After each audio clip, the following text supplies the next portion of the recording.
হাসনাত আব্দুল্লাহ, সার্জিস, এই যে এনসিপিতে ছেলেপিলে যারা আছে, যারা নেতৃবৃন্দ আছে, নেতা যারা আছে, এরা কি শেখ হাসিনার চাইতেও বড় ফ্যাসিস্ট হয়ে যাচ্ছে নাকি দিন দিন? ব্যাপারটা কিরকম লাগতেছে? জুলাই গণ অভ্যুত্থানে সামনের সারিতে থেকে নেতৃত্ব দেওয়ার কারণে এই ছেলেপেলেগুলোর প্রতি দেশের মানুষের এবং সব রাজনৈতিক দলেরই একটা সফট কর্নার আছে, ভালোবাসা আছে। তার মধ্যে যখন তারা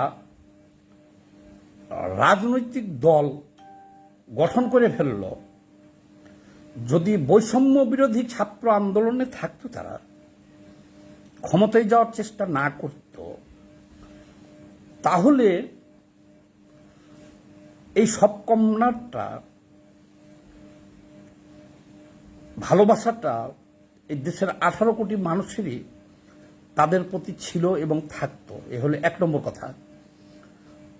2 নম্বর কথা, যখন তারা রাজনৈতিক দল গঠন করলো, তাহলে একটা রাজনৈতিক দল গঠন করলে তাদের লক্ষ্য এবং উদ্দেশ্য রাষ্ট্রীয় ক্ষমতায় যাওয়া। এটা খুবই স্বাভাবিক ঘটনা। এটা নিয়ে আমাদের কারো কোনো কথা নেই, কোনো রাজনৈতিক দলের কোনো কথা নাই। কিন্তু এখানে প্রশ্ন হলো যে এখন যেহেতু এনসিপি রাজনৈতিক দল গঠন করছে, তারা রাজনীতি করতেছে, এখন তারা প্রত্যেকটা রাজনৈতিক দল, বিএনপি হোক, জামাত হোক, জাতীয় পার্টি হোক, তারা সমালোচনা করতে পারবে, তারা চ্যালেঞ্জ করতে পারবে, তারা এই কথা বলতে পারবে জনগণের কাছে যে আমরা আগামীতে 300 আসনে বিজয়ী হইয়া রাষ্ট্রীয় ক্ষমতায় আমরা আসতেছি। অনেকে আবার এই জিনিসটাকে অন্য দৃষ্টিতে দেখতেছে, ষড়যন্ত্র দৃষ্টিতে দেখতেছে, যে যেহেতু এনসিপি নেতারা বলতেছে যে 400 আসনের মধ্যে সংস্কার কমিশনের প্রস্তাব অনুযায়ী যদি 400 আসন হয়, তার মধ্যে 300 আসন নিয়ে আমরা সরকার গঠন করব, বা আমরা রাজপথ দখলে নিব, সরকারও দখলে নিব। এই কথাগুলোকে অনেকে আবার অন্য দৃষ্টিভঙ্গিতে দেখতেছে। আমি ফেসবুকে দেখলাম, বিভিন্ন ইউটিউবাররাও বলতেছে যে তাহলে কি তারা জোর করে ক্ষমতা দখল করবে, সেই বন্দোবস্ত হয়ে গেছে, তারা নিশ্চিত ক্ষমতায় যাবে? না, এটা সব রাজনৈতিক দলই বলে। যার দলে 800 জন লোকও নাই, তারা বলে যে 18 কোটি জনগণ আমাদের সাথে আছে, পিছে আছে। তাহলে এনসিপির নেতারা যদি বলে যে আমরা 300 আসন জয়লাভ করব, এটাকে আমরা দোষের কিছু দেখি না, এটা রাজনীতি। যদি জনগণের ভিতরে তারা এই জিনিসটা সৃষ্টি করতে না পারে যে আমরা ক্ষমতায় যাব, তাহলে তো জনগণ ভোট দিবে না। দেখবেন অনেকেই বলে ভোটের সময় যে ভোটটা যে মুখকে দিব, ভোটটা আমার নষ্ট হবে, সে পাস করবে না। এটা কিন্তু আমাদের দেশের মানুষের ভিউ, যে অমুক দাঁড়াইছে, এই যে যেখানে অনেকে দাঁড়ায় জামানত বাজেয়াপ্ত হয়ে যায়। কেন? অনেক ভোটার এটা বলে যে তারা তো ভোটে পাস করতে পারবে না, তাকে এই ভোটটা দিব, আমার ভোটটা নষ্ট হবে। তাহলে আমি মনে করি এইটা তাদের বিচক্ষণতার কাজ। তারা যে বলতেছে আমরা 300 আসনের জয়ী হব, অথবা তারা এইটা বলতেছে যে আমরা রাজপথ দখল করব, আবার সংসদেও যাব আমরা 300 আসন নিয়ে, সরকারও আমরাই গঠন করব। এটা তাদের বলার রাইট আছে, এবং এটা হলো রাজনৈতিক কৌশল। এখানে আমি ষড়যন্ত্রের কিছু দেখি না। কিন্তু কিছু ব্যাপার আমাদের কাছে খুবই খারাপ লাগতেছে। খারাপ হলো কি, কিছুদিন আগে আপনারা দেখেছেন সার্জিস আলমের পোস্টে একটা ছেলে একটা কমেন্টস করছিল, নেগেটিভ কমেন্টস। তার জন্য সাথে সাথে তার বিরুদ্ধে শোকজ করা হয়েছিল। সে যেহেতু চাকরি করে, পররাষ্ট্র দপ্তরে মনে হয় চাকরি করতো সে। এ গেল একটা। আজকে আবার হাসনাত আব্দুল্লাহকে একটা ছেলে কমেন্টস করছে। তো সে কমেন্টস করার কারণে অত্যন্ত দ্রুত গতিতে তাকে গ্রেপ্তার করা হয়েছে। কিন্তু আমি লাইভটা করলাম, ছেলেটা আমার নিজের জেলা নাটোরের। তাহলে আসেন আমরা দেখি যে ছেলেটা কি কমেন্টস করছিল আর কতটুকু টাইমের মধ্যে তাকে গ্রেপ্তার করা হলো। আচ্ছা দেখেন, এই হলো সমকালের সচিত্র প্রতিবেদন। সমকালেটা আজকের আমি একটু পড়ে শোনাই আপনাদেরকে।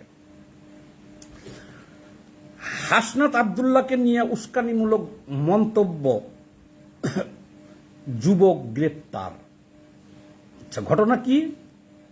নাটোর, আমার নিজ এলাকার জন্মভূমি নাটোর লালপুর। ঘটনা কি? আজকের ঘটনা।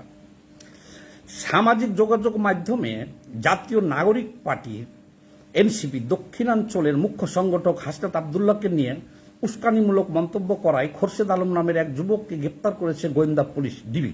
আচ্ছা, গত রবিবার রাতে নাটোরের বড়াইগ্রাম উপজেলার আগ্রান গ্রামের নিজ বাড়ি থেকে তাকে গ্রেপ্তার করা হয়। নাটোরের বড়াইগ্রামের। আচ্ছা, গ্রেপ্তার করা হয় খোরশেদ, ছেলেটার নাম হলো খোরশেদ ওই গ্রামের আব্দুল কুদ্দুসের ছেলে। মঙ্গলবার তাকে আদালতের মাধ্যমে কারাগারে পাঠিয়ে দেওয়া হয়েছে শক্ত মামলা দিয়ে। আচ্ছা, বড়াইগ্রাম থানার ওসি গোলাম সারোয়ার জানান, দেশ গড়তে জুলাই পদযাত্রা কর্মসূচি পালনে রোববার নাটোরে আসেন জাতীয় নাগরিক পার্টির নেতাকর্মীরা। এদিন একটি ফেসবুক পেজে ওই কর্মসূচির প্রচারমূলক একটি লেখা পোস্ট করা হয়।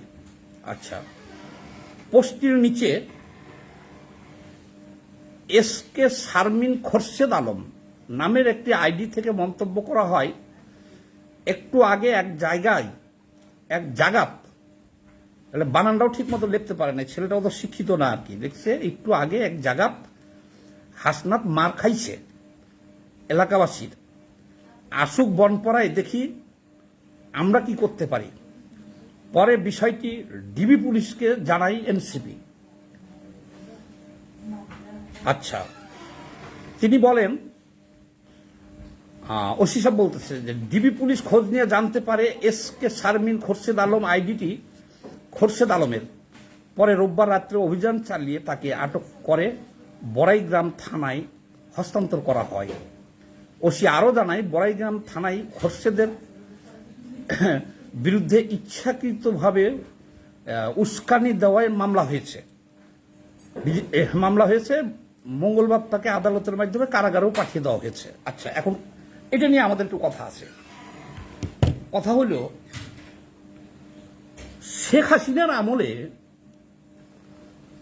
প্রত্যেকটা মন্ত্রীকে আমরা দেখেছি, বিদেশ না খালি, বিদেশ থেকে তো অকথ্য ভাষায় গালাগালি করা হয়েছে, দেশের থেকেও এই ধরনের অসংখ্য কমেন্ট মন্ত্রী এমপিদের বিরুদ্ধে করা হয়েছে। আমরা দেখেছি, আপনারাও দেখেছেন। আচ্ছা, একমাত্র দেখছি শেখ হাসিনার বিরুদ্ধে কেউ ফেসবুক পোস্ট দিলে বা কমেন্টস দিলে তাকে গ্রেপ্তার করা হয়েছে। তাও শেখ হাসিনার 15 বছরের শাসনামলে 3 থেকে 4টি ঘটনা এরকম ঘটেছে, আমরা দেখেছি। তাহলে শেখ হাসিনার আমলে কি 3-4 জন গ্রেপ্তার হয়েছে খালি অনলাইনে কথা বলার জন্য? না, অনেক গ্রেপ্তার হয়েছে। তারা সরকারের বিরুদ্ধে অনেক ধরনের লেখা লিখেছে, প্রতিবাদ করেছে, জেলে গেছে, ওটা হলো অনেক বড় ব্যাপার। কিন্তু এই ফ্যাসিস্ট আচরণের কারণেই তো সারা দেশবাসী ত্যক্ত বিরক্ত হয়েই তো একটা গণ অভ্যুত্থান, না কি বলেন আপনারা? এই 2-4 হাজার ছাত্র শেখ হাসিনার 15 বছর রেজিমকে উৎখাত করে ফেলল। এই কিছু ছাত্র এখানে এই অভ্যুত্থানটায় পিছনে বিগত শেখ হাসিনার শাসনামলের 15 বছরে যত মানুষ ক্ষতিগ্রস্ত হয়েছিল, তারপরে তারা বিভিন্নভাবে মনক্ষুণ্ণ ছিল, নির্যাতনের শিকার হয়েছিল, হামলার শিকার হয়েছিল, জুলুমের শিকার হয়েছিল, চাঁদাবাজির শিকার হয়েছিল, এই সব মানুষ বিরক্ত ছিল। বড় বড় দলগুলো 15 বছর ধরে আন্দোলন করতেছিল। যখন ছাত্ররা নিজেরাও কিন্তু বারবার বলছে, এখানে একটা প্লাস পয়েন্ট ছিল আন্দোলনের, এই হাসনাত সার্জিরাও বলেছে, কি বলেছে? আমরা তো সরকারের পতন চাই নাই, আমরা ন্যায্য দাবি নিয়ে দাঁড়াইছি, কোটার জন্য আমরা দাঁড়াইছি, আমাদের এটা হক, ন্যায্য দাবি। তাহলে তাদের এই দাবিটা কিন্তু সারা বিশ্বে সমর্থিত, যে তারা কোটার জন্য দাঁড়াইছে, তাদের অধিকার নিয়ে দাঁড়াইছে, তারা তো সরকারের বিরুদ্ধে না। রাজনৈতিক দলগুলা এই কৌশলটা কিন্তু ব্যবহার করলো। যেমন বিএনপির মহাসচিব বলল যে আমরা এই আন্দোলনে নাই, কিন্তু ছাত্রদের তো ন্যায্য দাবি আমরা সমর্থন করলাম। এই কথাটা সব রাজনৈতিক দলে কিন্তু কৌশলে বলছে। আর এদিক দিয়া বিএনপির মহাসচিব এই কথা ঘোষণা দিচ্ছে, আবার তাদের বিএনপি, যুব দল, ছাত্র দল, শ্রমিক দল, কৃষক দল যত ছিল সবাইকে বলে দিচ্ছে যে মাঠে নাইমে পড়ো, আর দেখা দেখি নাই। কিন্তু এই তথ্য আবার সরকারের কাছে গেছিল। বিএনপি শীর্ষ নেতারা তো সবাই গ্রেপ্তার হয়ে গেছিল জুলাইয়ে, দেখেন নাই? গ্রেপ্তার হয়ে গেছিল। তো জামাতও একই কৌশল অবলম্বন করছিল। তারা বারবার বলছে যে না, আমরা তো এটা ছাত্রদের আন্দোলন, কিন্তু সবাই ঝাঁপাইয়ে পড়ছে, সবাই বলছে যে যাও মাঠে নামো, মুখে বলছে এইটা। এই তো একটা অভ্যুত্থান। তাহলে এই অভ্যুত্থানটা কারো একক পৈতৃক সম্পত্তি না, বা হাসনাত আবদুল্লাহরা ইমাম মাহাদি না। দাবি করুক যে আমি ইমাম মাহাদি এসে তরবারি নিয়ে নামছি, নেমে শেখ হাসিনার 15 বছরের রেজিমকে উৎখাত করে দিছি, তাহলে ঠিক আছে, তুমি ইমাম মাহাদি হইলে এখন বিএনপি থেকে শুরু করে যারা যত দল আছে সবাই তুমি উৎখাত করে ক্ষমতা নিয়ে নাও, ইয়ারে সরাও। তুমি যদি ইমাম মাহাদি হও, সেই রকম বীর পুরুষ তোমরা হও, সরাও, ইউনুসকে সরাইয়া তোমরা ক্ষমতা দখল করে নাও, আমাদের আপত্তি নাই। হ্যাঁ, আপত্তি নাই, কিন্তু শক্তি পরীক্ষা দিতে হবে। তো তোমাদের সাথে একটা শক্তি পরীক্ষা হবে আবার এখানে। তাহলে এখন যে কথাটা বলতে চাই, যে হাসনাতের বিরুদ্ধে যে কমেন্টসটা করছে, সেই কমেন্টের ভাষাটাও ঠিক মতো লিখতে পারে নাই ছেলেটা। হয়তো কোনো রকম শিক্ষিত, পুরানা আঞ্চলিক ভাষায়, আমাদের নাটোরের ভাষাতেই সে কমেন্টসটা করছে। সে কমেন্টস করার পরে তারা তো ঠিকই ওখানে গেছে, সমাবেশ করছে, সবই করছে, সেখানে তো কেউ বাধা সৃষ্টি করে নাই, বা তার কমেন্টসের কারণে, বা সে কমেন্টস করিয়া তারও তো এই ক্ষমতা হয় নাই যে সে এদের সামনে এসে কিছু বলছে। ফেসবুকে আবেগের বসে অনেকে অনেক কিছু বলে, লিখে একটা কমেন্টস করিয়া দিছে, কমেন্টস একটা পোস্টও দেয় নাই।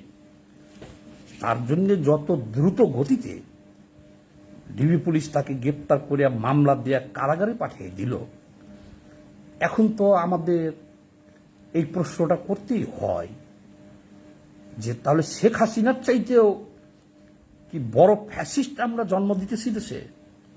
এই হাসনাত আবদুল্লাহ সার্জিসরা কি, তাহলে তো শেখ হাসিনা যেমন এরশাদ স্বৈরাচার ছিল, সবাই বলতাম স্বৈরাচার, আমি নিজেও গুলিবিদ্ধ হয়েছিলাম এরশাদ বিরোধী আন্দোলনে 1987 সালে, তখন ছাত্র নেতা ছিলাম, আমি গুলিবিদ্ধ হয়েছিলাম, এখনো পায়ে ডিফেট আছে। তো শেখ হাসিনা যখন 15 বছর এইভাবে দেশ চালাইল, তখন কিন্তু এরশাদ যে স্বৈরাচার ছিল, সবাই বলা শুরু করলো যে শেখ হাসিনার আমলের চাইতে তো এরশাদের আমল ভালো ছিল, তাহলে এরশাদকে আমরা স্বৈরাচার বলি কিভাবে?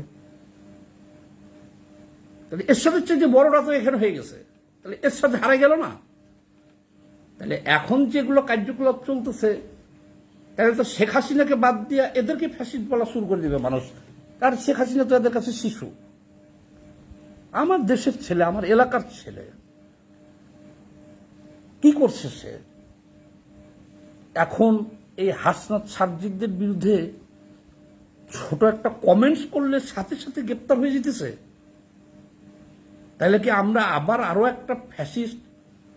হ্যাঁ, তবে একটা কথা বলি আমি হাসনাত সার্জিকদের উদ্দেশ্যে, যে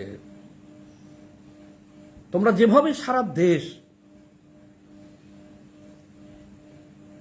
দৌড়াইতেছ, চুষিয়ে বেড়াইতেছ, জনগণের কাছে গেছ, এইটা ঠিক আছিল। এবং জনগণ দেখছি আমরা বিভিন্ন জায়গায় তোমাদের ডাকে সাড়া দিতেছে, এটা খুব ভালো। কিন্তু রাজনীতি করলে এইটুক যদি নিতে না পারো, একটা কমেন্টস যদি নিতে না পারো, তো তোমরা হিটলার হয়ে গেলা। এতে তোমাদের কি হবে জানো? তোমরা হিটলার হয়ে গেলা এবং তোমাদের রাজনীতি শেষ।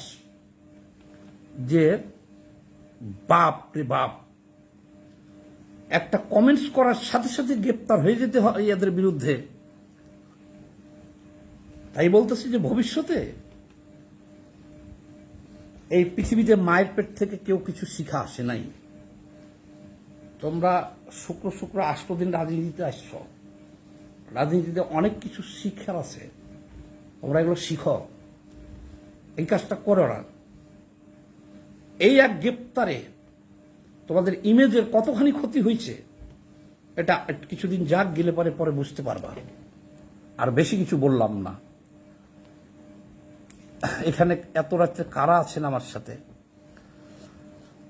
ফারহাদ ওয়াইদ রহমান আমাকে দেখছেন, জিয়ানুল হক আমাকে দেখছেন, হৃদয় খান কি লিখেছেন, কমরেড হৃদয় খান, ভুয়া আইডি কার্ড আর স্কুল ড্রেস পাড়িয়ে মাঠে নামিয়েছিল অনেক ভুয়া ছাত্রছাত্রীদের। সেইটা তো হলো ভিন্ন প্রসঙ্গ, সেটা হলো জুলাই অভ্যুত্থানের একটা পার্ট ছিল। শাহিন খান আমাকে দেখছেন, আরও দেখছেন আমাদের চুয়াডাঙ্গা জেলা বাংলাদেশের কমিউনিস্ট পার্টি মার্ক্সবাদীর সভাপতি কমরেড তারেক ইসলাম বিডি এত রাত্রে আমাদের সাথে আছে। আপনাকে স্বাগতম, লাল সালাম কমরেড। আরিফুল হক সুমন ভাই দেখছেন আমাকে, সাধন অধিকারী দেখছেন, এস এস সুমন দেখছেন, খায়রুল দেওয়ান আছেন। খায়রুল দেওয়ান জিজ্ঞেস করছেন কেমন আছেন? হ্যাঁ খায়রুল দেওয়ান ভালো আছি ভাই, আপনি কেমন আছেন? যারা আমার এই ভিডিওটা দেখছেন, এই সবাই এই লাইভে যারা আছেন যুক্ত বা ভবিষ্যতে দেখবেন, সবাই একটু বেশি বেশি করে শেয়ার দিয়ে দেন, যাতে হাসনাতরা বা এই সরকারে যারা আছে বা রাজনৈতিক মহল এই ভিডিওটা দেখুক।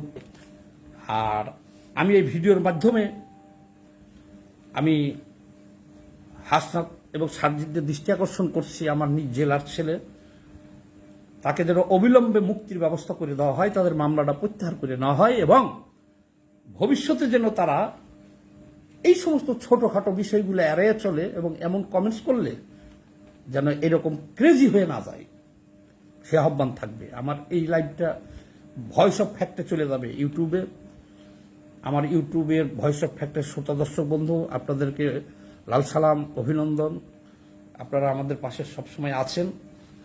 আরও একটা লিঙ্ক দেওয়া থাকবে, আব্দুস সামাদ সুজন একটা নতুন ইউটিউব চ্যানেল করে রাখছি, সেটাও আপনারা সাবস্ক্রাইব করে রাখেন।